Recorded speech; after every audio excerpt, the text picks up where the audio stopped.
Welcome back to my channel. Saibaba ನಮಗೆ ಎಲ್ಲ ಒಳ್ಳೇದು ಮಾಡಲಿ ಅಂತೇಳ್ಬಿಟ್ಟು ಈ ಸಾಯಿ ಸಚ್ಚರಿತೆನ ಪ್ರಾರಂಭ ಮಾಡ್ತಾಯಿದ್ದೀನಿ. ಶ್ರೀ ಸಾಯಿ ಸಚ್ಚರಿತೆಯ ಪಾರಾಯಣ ಮತ್ತು ನಿಯಮಗಳು. ನಿತ್ಯವೂ ಕರ್ತವ್ಯಗಳನ್ನು ನೆರವೇರಿಸಿ ಶುಚಿಪೂರ್ತರಾಗಬೇಕು. ಪಾರಾಯಣಕ್ಕೆ ಮೊದಲು ಪುಸ್ತಕದ ಮುಂದೆ ದೀಪಗಳನ್ನಿಟ್ಟು ಯಥಾಶಕ್ತಿ ನೈವೇದ್ಯ, ತಾಂಬೂಲ, ಆರತಿಗಳನ್ನು ಸಲ್ಲಿಸಬೇಕು. ಮೊದಲ ಬಾರಿ ಪಾರಾಯಣ ಮಾಡುವಾಗ ಇದು ಅವಶ್ಯಕ. ನಂತರ ಮೊದಲ ಬಾರಿ ಮೇಲಿನ ರೀತಿ ಮಾಡಿದ ನಂತರ ಪಾರಾಯಣವನ್ನು ಶುದ್ಧಚಿತ್ತರಾಗಿ ತಮ್ಮ ಅನುಕೂಲಕ್ಕೆ ತಕ್ಕಂತೆ ಪ್ರಯಾಣದಲ್ಲಿ, ಹೊರ ಪ್ರದೇಶದಲ್ಲಿ, ಇನ್ನಿತರ ಏಕಾಂತ ಸ್ಥಳದಲ್ಲಿ ಸಾಯಿ ಸ್ಮರಣೆಯೊಂದಿಗೆ ಆಚರಿಸಬಹುದು. ಶ್ರೀ ಸಾಯಿ ನಾಮದಲ್ಲಿ ಪರಿಪೂರ್ಣ ನಂಬಿಕೆಯನ್ನು ಹೊಂದಿರಬೇಕಾದದ್ದು ಆದ್ಯ ನಿಯಮವಾಗಿದೆ. ಸಂಪೂರ್ಣವಾಗಿ ಶ್ರೀ ಸಾಯಿಬಾಬಾರವರನ್ನು ಚರಣವಿಂದಗಳಲ್ಲಿ ಶರಣರಾಗಿ ತಮ್ಮ ಎಲ್ಲ ಸಂಕಷ್ಟಗಳನ್ನು ಬಾಬಾ ಸಂಪೂರ್ಣವಾಗಿ ನಿಯಂತ್ರಿಸ್ತಾನೆ.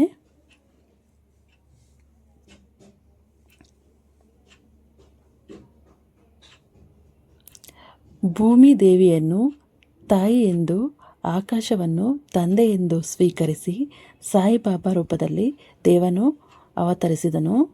ಮಹಾಪುರುಷರಿಗೆ ಜಾತಿ ಮತ ದಂಡ ಭೇದವಿಲ್ಲ. ದಯೆ, ಶಾಂತಿ ಮತ್ತು ಧರ್ಮವೇ ಮಹಾಪುರುಷರ ಜಾತಿಯಾಗುತ್ತದೆ. ದೀಪ ದಯಾಳುವವರ ದುಃಖ ತುಂಬಿರುವ ಜಗತ್ತಿನಲ್ಲಿ ಅವತರಿಸಿದರು. ಎಲ್ಲರೂ ದೇವರನ್ನು ಒಬ್ಬನೇ ಎಂದು ಸಾಯಿಬಾಬಾ ಹೇಳಿದ್ದಾರೆ. ದೇವರು ಒಬ್ಬನೇ ಎಂದು ಸಾಯಿಬಾಬಾ ಹೇಳಿದ್ದಾರೆ. ಯಾರು ಶ್ರದ್ಧೆ ಮತ್ತು ತಾಳ್ಮೆಯಿಂದ ನಮಸ್ಕರಿಸುತ್ತಾರೋ ಅವರಿಗೆ ಬಾಬಾ ಖಂಡಿತ ಸಹಾಯ ಮಾಡುತ್ತಾನೆ. ನಿನ್ನೆಯ ವಿನವನ್ನು ಮರೆತು ಬಿಡು. ಈ ನಮ್ಮ ಅಂತರ ಆತ್ಮವನ್ನು ನೆನೆದು ಈಶ್ವರನನ್ನು ಕುರಿತು ಧ್ಯಾನ ಮಾಡಬೇಕು. ಸಾಯಿ ಭಕ್ತಿ ಎನ್ನುವ ಜ್ಯೋತಿಯನ್ನು ನಮ್ಮ ಮನದಲ್ಲಿ ಬೆಳಗಿಸಿ ಆನಂದಿಸಬೇಕು. ಭಗವಂತನನ್ನು ಹೊರಗೆಲ್ಲೂ ಹುಡುಕದೆ ಅವನು ನಮ್ಮೊಳಗಿದ್ದಾನೆ ಎಂಬುದನ್ನು ಸ್ಮರಿಸಬೇಕು. ಯಾರು ಸಾಯಿ ಭಕ್ತಿಯನ್ನು ತನ್ನ ಮನದಲ್ಲಿ ಬೆಳೆಸುತ್ತಾನೋ ಅವನ ಕಷ್ಟಗಳು ದೂರವಾಗುತ್ತವೆ, ಸುಖ ತುಂಬಿರುವಂತನಾಗುತ್ತಾನೆ. ಸಾಯಿಬಾಬಾವಿನ ಮೇಲೆ ಯಾರು ಸಂಪೂರ್ಣ ಭಕ್ತಿಯನ್ನು ಇಡುತ್ತಾರೋ ಅವನ ಇಚ್ಛೆಗಳನ್ನು ಅವರು ಪೂರ್ತಿ ಮಾಡುತ್ತಾರೆ. ನಾನು ಸತ್ಯ ಎಂದು ನಂಬುವವರಿಗೆ, ನಾನೇ ಸತ್ಯ ಎಂದು ನಂಬುವವರಿಗೆ ಅವನು ಅನುಭವವೇ ಸಾಕ್ಷಿಯಾಗುತ್ತದೆ. ಯಾರು ನನ್ನ ಶರಣರಾಗುತ್ತಾರೋ ಅವರ ಕಾರ್ಯಸಿದ್ಧಿ ಮಾಡುತ್ತೇನೆ. ನನ್ನ ಭಕ್ತ ನನ್ನನ್ನು ಯಾವ ರೂಪದಲ್ಲಿ ಬಯಸುತ್ತಾನೋ ಅವನಿಗೆ ಅದೇ ರೂಪದಲ್ಲಿ ದರ್ಶನ ನೀಡುತ್ತೇನೆ. ಯಾರು ತನ್ನನ್ನು ನನಗೆ ಅರ್ಪಿಸುತ್ತಾನೋ ನಾನು ಅವನಿಗೆ ಸಹಾಯ ಮಾಡುತ್ತೇನೆ. ಯಾರು ಅವನ ಮೈ, ಮನಸ್ಸು, ಧನ ಕಾರ್ಯಗಳನ್ನು ನನಗೆ ಅರ್ಪಿಸುತ್ತಾರೋ, ಯಾರು ತನ್ನ ಕಷ್ಟಗಳನ್ನು ನನ್ನ ಪಾದಗಳ ಮೇಲೆ ಹಾಕುತ್ತಾನೋ, ಯಾರು ಸಾಯಿ ನಾಮನನ್ನು ಸದಾ ಜಪಿಸುತ್ತಾನೋ ಅವನು ಸಕಲ ಪಾಪಗಳಿಂದ ದೂರಾಗಿ ನನ್ನ ಶರಣನಾಗುತ್ತಾನೆ ಎಂದು ಸಾಯಿಬಾಬಾ ಪ್ರಮಾಣ ಮಾಡಿದ್ದಾರೆ. ಧರ್ಮ ತಲೆಬಾಗಿದ್ದಾಗ, ಅಧರ್ಮ ತಲೆ ಎತ್ತಿದಾಗ ದೇವರು ಬಹುರೂಪಗಳಲ್ಲಿ ಈ ಜಗಕ್ಕಿಳಿದು ಬಂದು ಧರ್ಮವನ್ನು ಸ್ಥಾಪನೆ ಮಾಡಿ ಪ್ರಜೆಗಳಿಗೆ ಹೊಸ ದಾರಿಯನ್ನು ತೋರಿಸುತ್ತಾನೆ. ಇಂತಹ ಅವತಾರಗಳಲ್ಲಿ ಶಿರಡಿ ಸಾಯಿಬಾಬಾರವರ ಹೆಸರನ್ನು ತಿಳಿಯದೆ ಇರುವವರು ಯಾರಿದ್ದಾರೆ? ಸಾಯಿ ಭಕ್ತಿಯ ತಿಳಿಯದೆ ಇರುವವರು ಯಾರಿದ್ದಾರೆ? ಸಾಯಿ ಭಕ್ತಿಯ ಶಕ್ತಿಯನ್ನು ಅರಿತ ಅವರ ಭಕ್ತಾದಿಗಳು ಅವರನ್ನು ಆ ಪರಮೇಶ್ವರನ ರೂಪವೇ ಎಂದು ನಂಬುತ್ತಾರೆ. ಸಾಯಿ ಬಾಬಾ ಒಬ್ಬ ಹಿಂದೂ ಎಂದು ಯಾರಾದರೂ ಹೇಳಿದರೆ ಅವರು ಆ ಜನರಿಗೆ ಕುರಾನ್ ಮಂತ್ರವನ್ನು ಓದಿ ತೋರಿಸ್ತಾರೆ. ಅವರನ್ನು ಮುಸ್ಲಿಂ ಎಂದು ಯಾರಾದರೂ ಹೇಳಿದರೆ ಅವರಿಗೆ ಬಾಬಾ ಸಂಸ್ಕೃತದಲ್ಲಿ ಶಿವಸ್ತೋತ್ರಗಳನ್ನು ಹೇಳಿ ಆಶ್ಚರ್ಯಪಡಿಸುತ್ತಾರೆ. ಸಾಯಿಬಾಬಾ ಹಿಂದೂ ಮತ್ತು ಮುಸ್ಲಿಮರ ಏಕಸೂತ್ರವಾಗಿದ್ದರು. ಬಾಬಾ ಕೆಲವರಿಗೆ ಶಿವರೂಪದಲ್ಲೂ ಮತ್ತು ಕೆಲವರಿಗೆ ವಿಷ್ಣು ರೂಪದಲ್ಲಿಯೂ ದರ್ಶನ ಕೊಟ್ಟು ಸಾಯಿ ರೂಪದಲ್ಲಿಯೂ ಅವರ ಚಮತ್ಕಾರಗಳನ್ನು ಸಾವಿರಾರು ಜನರು ನೋಡಿ ಸ್ಮರಿಸಿದ್ದಾರೆ. ಈ ಜಗತ್ತಿನಲ್ಲಿ ಈಗ ಸಾಯಿ ಇಲ್ಲ ಎಂದು ಯಾರು ಹೇಳಬಲ್ಲರು? ಆ ಮಾತು ಹೇಳುವವನು ಮೂರ್ಖನಲ್ಲವೇ? ಇನ್ಯಾರು? ಸಾಯಿಬಾಬಾ ಭಕ್ತರ ಪ್ರಕಾರ ಬಾಬಾ ಇನ್ನೂ ಬದುಕಿದ್ದಾರೆ. ದುಃಖಗೊಂಡ ಭಕ್ತ ಅವರನ್ನು ಆತ್ಮೀಯವಾಗಿ ನೆನೆದ ಕೂಡಲೇ ಅವರ ಆ ಕ್ಷಣವೇ ಓಡೋಡಿ ಬಂದು ಅವನು ಕಷ್ಟವನ್ನು ದೂರ ಮಾಡುತ್ತಾರೆ. ಸಾಯಿಬಾಬಾ ಜೀವಿಸಿದ್ದಾಗ ಅದೆಷ್ಟೋ ಚಮತ್ಕಾರಗಳನ್ನು ಮಾಡಿದ್ದಾರೆ. ಇಂದಿಗೂ ಶುಭ್ರತೆಯಿಂದಲೂ ಕೂಡ ಭಕ್ತಿಯಿಂದಲೂ ವಿಧಿಗಳಂತೆ ಪೂಜಿಸಿದ್ದಾರೆ.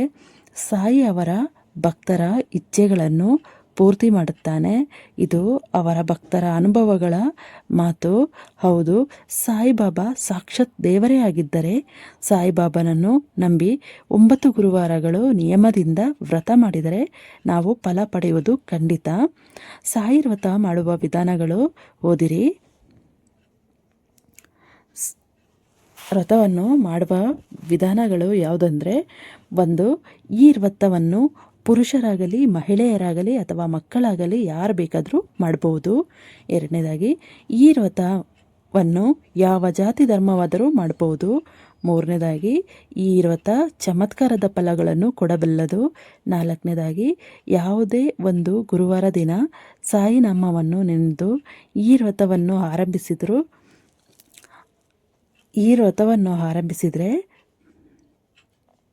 ಆರಂಭಿಸಬಹುದು. ಯಾವ ಕಾರ್ಯಸಿದ್ಧಕ್ಕಾಗಿ ಆರಂಭಿಸುತ್ತೇವೋ ಅದನ್ನು ಶುದ್ಧವಾದ ಮನಸ್ಸಿನಿಂದ ನೆನೆದುಕೊಂಡು ಪ್ರಾರ್ಥನೆ ಮಾಡಿಕೊಳ್ಳಬೇಕು. ಬೆಳಗ್ಗೆ ಅಥವಾ ಸಾಯಂಕಾಲ ಸಾಯಿಬಾಬಾವನಿಗೆ ಫೋಟೋಗೆ ಪೂಜೆ ಮಾಡಬೇಕು. ಒಂದು ಶುದ್ಧ ಮಣೆಯ ಮೇಲೆ ಹಳದಿ ಬಣ್ಣದ ಬಟ್ಟೆಯನ್ನು ಹಾಕಿ ಅದರ ಮೇಲೆ ಸಾಯಿಬಾಬಾವಿನ ಫೋಟೋವನ್ನಿಟ್ಟು ಶುದ್ಧ ನೀರಿನಿಂದ ಸ್ವಚ್ಛವಾದ ಬಟ್ಟೆಯಿಂದ ಒರೆಸಿ ಗಂಧ ಕುಂಕುಮ ತಿಲಕವನ್ನಿಟ್ಟು ಸೇವಂತಿಗೆ ತರಹ ಇರುವ ಹಳದಿ ಬಣ್ಣದ ಹೂಮಾಲೆ ಹಾಕಿ ಇಡಬೇಕು. ಗಂಧದ ಕಡ್ಡಿ ದೀಪ ಹಚ್ಚಿ ಸಾಯಿ ವ್ರತ ಕಥೆಯನ್ನು ಓದಬೇಕು. ಸಾಯಿಬಾಬರನ್ನು ಪ್ರಾರ್ಥಿಸಬೇಕು. ನೈವೇದ್ಯ ಮಾಡಿ ಹಣ್ಣುಗಳನ್ನು ಸಿಹಿ ತಿಂಡಿಗಳು ಅಥವಾ ಕಲ್ಲು ಸಕ್ಕರೆ ಪ್ರಸಾದವನ್ನು ಹಂಚಬೇಕು. ಈ ಪ್ರಕಾರ ಆರನೇದಾಗಿ, ಈ ವ್ರತವನ್ನು ಹಣ್ಣು ಅಥವಾ ಕಾಫಿ ಟೀ ಹಾಲು ತರಹದ ನಿರಾಹಾರಗಳನ್ನು ಸ್ವೀಕರಿಸಿ ಮಾಡಬೇಕು. ಈ ತರಹ ಮಾಡುವುದಕ್ಕಾಗದೇ ಇರುವವರು ಬೆಳಗ್ಗೆ ಅಥವಾ ರಾತ್ರಿ ಒಂದೊತ್ತು ಊಟ ಮಾಡ್ಬೋದು. 9 ಗುರುವಾರ 7ನೇದು ಬಂದು 9 ಗುರುವಾರಗಳಲ್ಲಿ ಸಾಧ್ಯವಾದರೆ ಸಾಯಿಬಾಬಾರವರ ದೇವಸ್ಥಾನಕ್ಕೆ ಹೋಗಿ ದರ್ಶನ ಮಾಡಬಹುದು. ಅಂತಹ ಸೌಕರ್ಯವಿಲ್ಲದವರು ತಮ್ಮ ಮನೆಯಲ್ಲಿಯೇ ಬಾಬಾವನ ಫೋಟೋ ಇಟ್ಟು ಶ್ರದ್ಧೆ ಭಕ್ತಿಯಿಂದ ಪೂಜೆ ಮಾಡಿದರೆ ಸಾಕು. 8ನೇದಾಗಿ, ಬೇರೆ ಊರಿಗೆ ಹೋಗಿದ್ರೂ ಅಲ್ಲಿಯೇ ಈ ಪೂಜೆ ಮಾಡಬಹುದು. 9ನೇದಾಗಿ, ವ್ರತ ಸಮಯದಲ್ಲಿ ಹೆಂಗಸರು ಹೊರಗಾದರೆ ಅಥವಾ ಬೇರೆ ಕಾರಣಗಳಿಂದ ವ್ರತವನ್ನು ಬಿಡುವುದಕ್ಕಾಗದೇ ಇದ್ದರೆ ಆ ಗುರುವಾರವನ್ನು ಬಿಟ್ಟು ಬೇರೆ ಗುರುವಾರದಲ್ಲಿ ವ್ರತವನ್ನು ಮಾಡಿ 9 ಗುರುವಾರಗಳನ್ನು ಪೂರ್ಣ ಮಾಡಬಹುದು. ಹಾಗೆ ಈಗ ಸಾಯಿಬಾಬಾ ಅವ್ರದ್ದು ವ್ರತದ ನಿಯಮಗಳು ಹೇಳಿದಾಗಿದೆ. ಈಗ ಸಾಯಿ ವ್ರತದ ಉದ್ಯಾಪನೆ ಮಾಡುವ ನಿಯಮಗಳು. 1ನೇದಾಗಿ, 9ನೇ ಗುರುವಾರ ವ್ರತವನ್ನು ಪೂರ್ತಿ ಮಾಡಬೇಕು. ಆ ದಿನ 5 ಬಡ ಜನರಿಗೆ ಊಟ ಹಾಕಬೇಕು. ನಿಮ್ಮ ಕೈಲಾದಷ್ಟು ನೇರವಾಗಿ ಊಟವನ್ನು ಕೊಡುವುದಕ್ಕಾಗದೇ ಇರುವವರು ಯಾರ ಮೂಲಕವಾದರೂ ಹಣ ಕೊಟ್ಟು ಊಟಕ್ಕೆ ವ್ಯವಸ್ಥೆ ಮಾಡಬಹುದು. ಸಾಯಿಬಾಬಾವಿನ ಮಹಿಮೆ ಮತ್ತು ವ್ರತವನ್ನು ಪ್ರಸಾರ ಮಾಡುವುದಕ್ಕಾಗಿ ನಮ್ಮ ಮನೆ ಹತ್ತಿರ ಇರುವವರು, ಬಂಧುಗಳು, ಪರಿಚಯ ಇರುವವರು ಜನರು ಎಂದು ಈ ವ್ರತದ ಪುಸ್ತಕವನ್ನು 5, 11 ಅಥವಾ 21 ಜನರಿಗೆ ತಮ್ಮಿಂದ ಆದಷ್ಟು ಹಂಚಬೇಕು. 3ನೇದಾಗಿ, 9ನೇ ಗುರುವಾರ ನೀವು ಹಂಚಬೇಕಾಗಿರುವ ಬಾಬಾ ವ್ರತ ಪುಸ್ತಕವನ್ನು ಅವತ್ತಿನ ಪೂಜೆಯಲ್ಲಿಟ್ಟು ಹಂಚಬೇಕು. ಇದರಿಂದ ಪುಸ್ತಕವನ್ನು ಪಡೆಯುವ ಭಕ್ತರಿಗೂ ತಮ್ಮ ಆಸೆಗಳು ನೆರವೇರುತ್ತದೆ. 4ನೇದಾಗಿ, ಮೇಲ್ಕಂಡ ನಿಯಮಗಳು ಪ್ರಕಾರ ವ್ರತ ಮತ್ತು ಉದ್ಯೋಪನೆಯನ್ನು ಮಾಡಿದರೆ ಖಂಡಿತವಾಗಿ ನೆನೆದುಕೊಂಡ ಕಾರ್ಯ ಜಯವಾಗುತ್ತದೆ. ಇದು ಸಾಯಿ ಭಕ್ತರ ಸಂಪೂರ್ಣವಾದ ನಂಬಿಕೆ ಅಂತ ಹೇಳ್ತಾ, ಇಷ್ಟು ಸಾಯಿ ಬಾಬಾದು ವ್ರತದ ಉದ್ಯಾಪನೆ ಮಾಡುವ ವಿಧಾನಗಳು. ಅಂದರೆ ಸಾಯಿ ವ್ರತದ 9ನೇ ಗುರುವಾರ ಮಾಡ್ತೀವಲ್ಲ, ಅದನ್ನು ಇಷ್ಟನ್ನು ಮಾಡಬೇಕು. ಒಂದು ಸಾಯಿ ವ್ರತದ ಕತೆ ಒಂದಿದೆ. ಅದು ಏನಂತಂದರೆ, ಕೋಕಿಲ ಮಹೇಶ್ ಎಂಬ ದಂಪತಿಯವರು ಗುಜರಾತಿನಲ್ಲಿ ಒಂದೂರಲ್ಲಿ ವಾಸಿಸ್ತಿದ್ರು. ಇಬ್ಬರು ತುಂಬ ಅನಾರೋಗ್ಯದಿಂದ ದಂಪತಿಗಳಾಗಿದ್ದರು, ಅನನ್ಯವಾದ ದಂಪತಿಗಳಾಗಿದ್ದರು. ಆದರೆ ಮಹೇಶ್ ಅವರು ಸ್ವಭಾವದಲ್ಲಿ ಜಗಳಗಂಟಿಯಾಗಿದ್ದರು. ಇಂಪಾಗಿ ಮಾತನಾಡುತ್ತಿರಲಿಲ್ಲ. ತುಂಬ ಕೋಪ ಸ್ವಭಾವದವರಾಗಿದ್ದರು. ಅವರ ಈ ಸ್ವಭಾವದಿಂದ ಅಕ್ಕಪಕ್ಕದವರಿಗೆ ತುಂಬ ತೊಂದರೆಯಾಯಿತು. ಆದರೆ ಕೋಕಿಲನ ಸ್ವಭಾವ ತುಂಬ ಧಾರ್ಮಿಕವಾಗಿತ್ತು. ದೇವರ ಮೇಲೆ ತುಂಬ ವಿಶ್ವಾಸವಿಟ್ಟುಕೊಂಡಿದ್ರು. ಅವರ ಗಂಡ ಏನು ಹೇಳಿದ್ರು ಸಹಿಸ್ಕೊಳ್ತಿದ್ರು. ಏನು ಹೇಳಿದ್ರು ಅವರು ಸಹಿಸ್ಕೊಳ್ತಾ ಇದ್ರು. ಹೆಂಡತಿ ಸ್ವಲ್ಪ ದಿನಗಳಲ್ಲಿ ಮಹೇಶ್ ಅವರ ವ್ಯಾಪಾರದಲ್ಲಿ ನಷ್ಟವಾಯಿತು. ಆಗ ಜೀವನೋಪಾಯದ ಆಧಾರವು ನಿಂತು ಹೋಯಿತು. ಆಗ ಅದರಿಂದ ಅವರು ಇನ್ನೂ ಕೋಪಗೊಂಡರು. ಇದು ಮುಂಚೆಗಿಂತಲೂ ಈಗ ಸ್ವಭಾವ ಇನ್ನೂ ಕಿರಿಕಿರಿಯಾಗಿದೆ.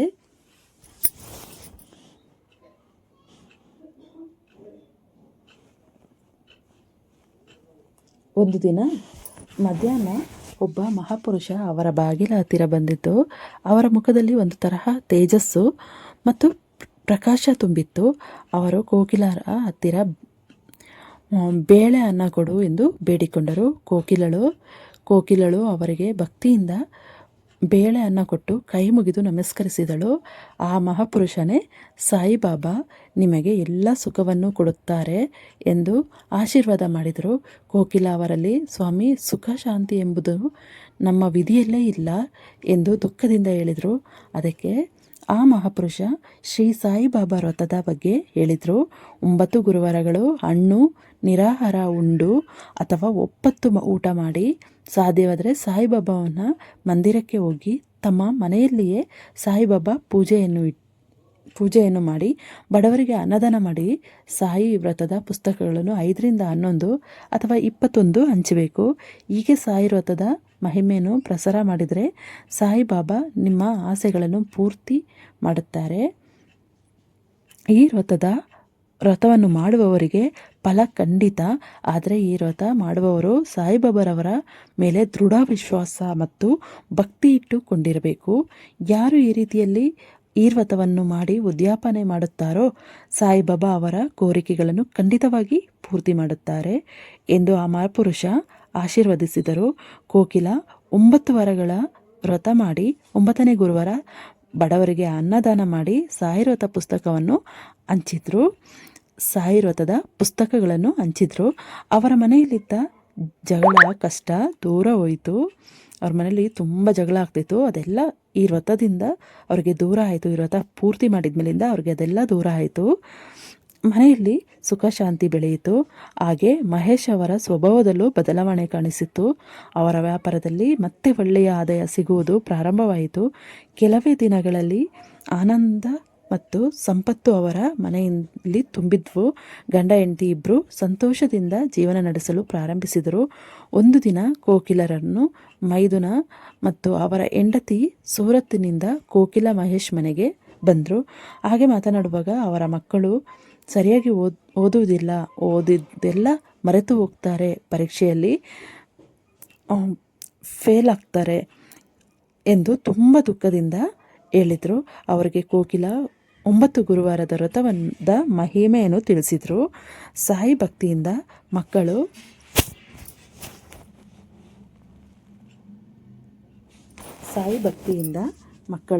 ಚೆನ್ನಾಗಿ ಈಗ ಓದ್ತಾ ಇದ್ದಾರೆ ಎಂದು ಹೇಳಿದರು. ಆದರೆ ಸಾಯಿಬಾಬಾರವರ ಮೇಲೆ ಅತೀವ ವಿಶ್ವಾಸ ಭಕ್ತಿ ಇರಬೇಕು. ಸಾಯಿ ಎಲ್ಲರಿಗೂ ದಯೆ ಮಾಡುತ್ತಾರೆ ಎಂದು ಹೇಳಿದರು. ಆಕೆ ವ್ರತ ವಿಧಿಗಳನ್ನು ಕೇಳಿದರು. ಅದಕ್ಕೆ ಕೋಕಿಲ 9 ಗುರುವಾರಗಳು ಹಣ್ಣು ನಿರಾಹಾರವನ್ನು ಉಂಡು ಈ ವ್ರತ ಮಾಡಬೇಕು. ಇದು ಸಾಧ್ಯವಿಲ್ಲದವರ ಒಪ್ಪತ್ತು ಊಟ ಮಾಡಿ ಈ ಪೂಜೆಯನ್ನು ಮಾಡಬೇಕು. 9 ಗುರುವಾರಗಳು ಸಾಯಿ ಬಾಬಾವಿನ ಮಂದಿರಕ್ಕೆ ಹೋಗಬೇಕು.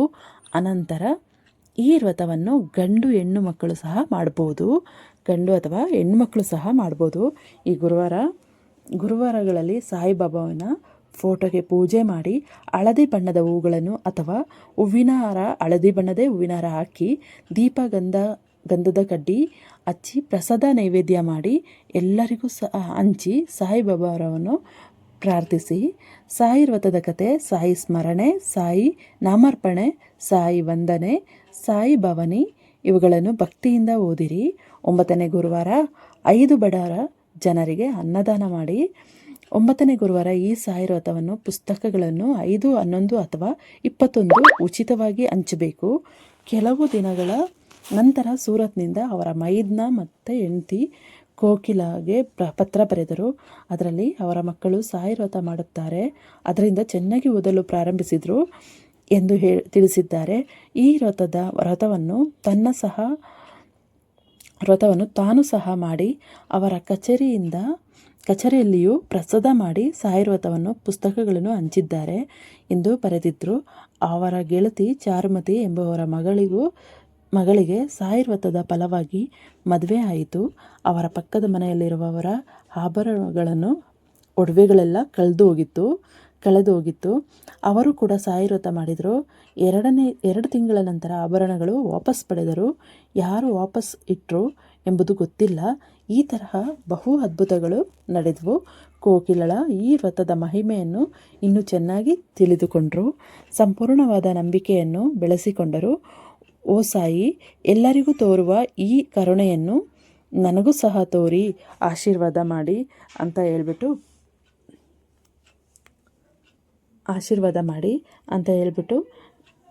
ಶಿರ್ಡಿ ಬಾಬಾರ 11 ಪ್ರಮಾಣಗಳನ್ನು ಈಗ ಹೇಳ್ತಾ ಇದ್ದೀನಿ. ಆ ವ್ರತದ್ದು ನಿಯಮ ಅಷ್ಟೇ. ಅದು ಮಾಡಿದರೆ ನಿಮಗೆಲ್ಲರಿಗೂ ಸಹ ಏನು ಅಂದ್ಕೊಳ್ತೀರಾ ನೀವು ಮನಸ್ಸಲ್ಲಿ ಅದೆಲ್ಲ ನೆರವೇರುತ್ತೆ. ನಾನು ಸಹ ಮಾಡ್ತಾಯಿದ್ದೀನಿ, ಅದೆಲ್ಲ ನೆರವೇರುತ್ತೆ ನೀವು ಮಾಡೋದ್ರಿಂದ. ಒಂದ್ಸಲ ನೀವು ಮಾಡಿ ಸಾಯಿಬಾಬನ ಮೇಲೆ ತುಂಬ ಭಕ್ತಿ ಮತ್ತು ಶ್ರದ್ಧೆಯಿಂದ ಇರಬೇಕು. ತುಂಬ ಭಕ್ತಿ ಇಟ್ಟರೆ ಸಾಯಿಬಾಬಾ ನಿಜವಾಗ್ಲೂ ಎಲ್ಲರಿಗೂ ಒಲಿತಾನೆ.